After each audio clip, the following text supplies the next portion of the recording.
แต่งอย่างเขาเหลือเกินขาดเขินที่ยังไรคู่อวยพรบ่าวสาวร้ายข้าวแอบคิดอดชูตัวเราไม่รู้จะเจอเนื้อคู่วันไหนสู้งานสร้างตัวหวังมีครอบครัวสักวันปัจจัยที่เขามีกัน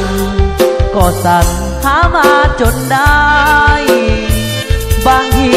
สับสนว่าทนทำไปทำไม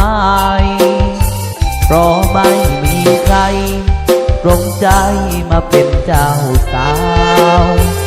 สวยงามทุกคราวก็เหงาหัวใจทุกครั้งใครความจริงบางก็คือนั่งเป็นเพื่อนเจ้าบ่าวรับของสำรวยไปเก็บกี่สิ้นแล้วเราแอบยิงกับเขากี่หนาวก็เฝ้าคอยหวังงานแต่งใครๆเราได้เป็นเกียรติทุกงานสิ่งที่เฝ้าหวังมานานก็คืองานของตัวเองบ้างขอมีชื่อตนพิมพ์บนบัตรเตือนสักครั้งมีสาวร่วมทางมอบรับน้ำสั่งสักคน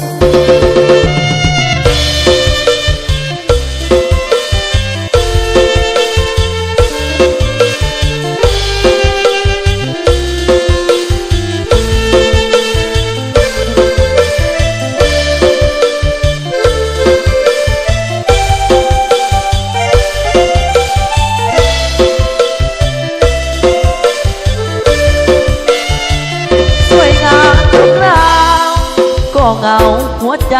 ทุกครั้งแค่เคียงกันบ้างก็คือนั่งเป็นเพื่อนเจ้าบ่าวรับของสำรวยไปเก็บกี่สิ้นแล้วเราแอบยิ้มกับเขากี่หนาวก็เฝ้าคอยหวังงานแต่งใครๆเราได้เป็นเกียรติทุกงานเฝ้าหวังมานานก็คืองานของตัวเองบ้างขอมีชื่อตนพิมพ์บนบัตรเตือนสักครั้งมีสาวร่วมทาง